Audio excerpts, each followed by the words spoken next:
I'm going to talk about a couple of things that are really scary in marketing, and one is the I word. There's a word in marketing that starts with I, and it's the worst thing a marketer could ever come up against. What do you think that word is? Indifference. Indifference is indifference. No perceived value of your product or service. And it's not relevant to them, and it doesn't matter to them, and they can't pay attention. We talked yesterday morning about the fact that the information, the global information in the world is doubling now at a rate of about every month or so. So we can't keep up with it. It's too much information. It's more than we can do. So we only perceive the information that's relevant to us. A message from the National Center for Missing and Exploited Children and the Ad Council. That's pretty chilling, right? What did that ad do to try to get the attention? How's it trying to get past? Now think of the perspective. The audience they're trying to reach here is teenage girls. They're trying to get teenage girls' attention and make them actually listen to this message. So what's the strategy they're using to try to get past the filter? My client, when we saw this ad, I placed this call, of course, produced the ad for a couple $100. And when my client saw this, it was a tipping point, no doubt about it. I remember him at 401 M Street, Waterfront, running down the hallways, holding this thing up. We're legit. We're legit, you know. And this, I mean, what happens is that's the power of the work that we do. That we're different. Because we're federal employees, we're on the GS schedule, we're not selling anything, right?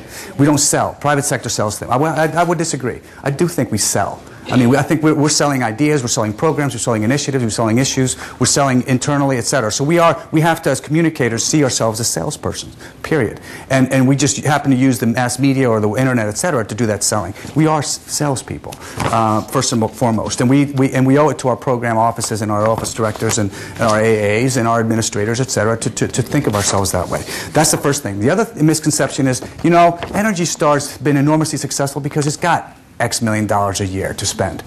I would argue that's a misconception. It can always have that. I mean, you know, when we started the program in 1991-92, we didn't have X million dollars to work with. It was in the tens of thousands, if that.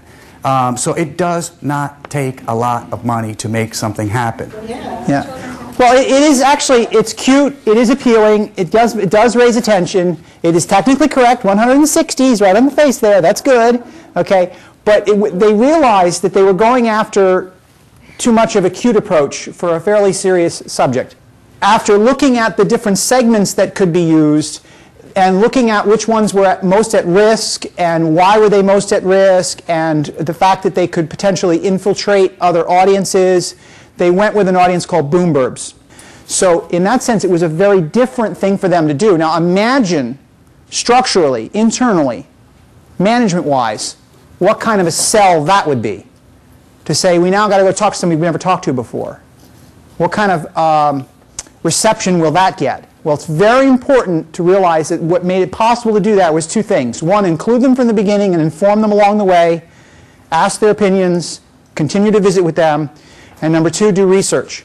We found now the barriers and the language, and they told us right away what it was going to take right there, and we got. So what we're doing is we're branding very subtly, we think, because we don't have an advertising budget. How many of you have an actual advertising budget? But there's this principle called selective perception. Basically that means that every single one of us has this remarkable ability to perceive only certain things. And it varies from person to person. If you grew up like I grew up in Montana, when you hear something on the news about Montana, my ears perk up. If you're working on global warming, whenever you hear something in the news about it, you're probably paying attention to it. But lots of other people, they're not, because it's not their issue. We have to know our target audience, message delivery, branding, and to take a proactive step. Don't be embarrassed to go into your boss like I do every day and have these various fun, I call them spirited discussions, about how they don't understand that we're going to make up all of these different products and just mail them out and hope somebody's going to use them. You got to pre-sell it in. It was right out of the mouths of babes, as they say, right? It was exactly what this audience wanted. So those materials were put together into a communications guide. It included what colors to use, a strategy for the web, a strategy for PR, a strategy for community events, a strategy for education sessions, a strategy for public relations and outreach, a strategy for just about every topic under the sun. A clear, concise communications guide, how to reach these people, the boomburbs. A target audience, 270,000. Well, I went from 7.2 million to 270,000. I have 50 people on my staff and 3,000 volunteers. Do you think in your heart of hearts I can reach all of them? Sure. Sure. Here's what we did. One of the things that we gauged repeatedly over the course of our 12, 15 years with the Energy Star brand was, why are you even doing this? Why you, Nike, would you want to join this program? And I remember having a conversation with Liz English, who at the time was the director of brands for Nike in Seattle. And I was just kind of querying her. She had been to a couple of events, and Nike was an ardent supporter of the program. And I said, well, what, you know what? And I was going through kind of a casual conversation with her, and I said, well, you know, it's just amazing to me that you would be able to devote this kind of, that you would be able to mobilize the kind of resources within Nike. What's the single most important reason you are engaged in this program? And she said to me on the floor, she goes, because of the recognition that we get from EPA. I was like, run that by me again. Nike, the second most visible name on the planet, I think this is true, behind Jesus Christ, I think that's true, was saying to me, the brand manager for an obscure Energy Star program within the federal government, that the most valuable reason for them to be part of this is because they want to coexist with us as a brand, they want to benefit from EPA's recognition. That floored me.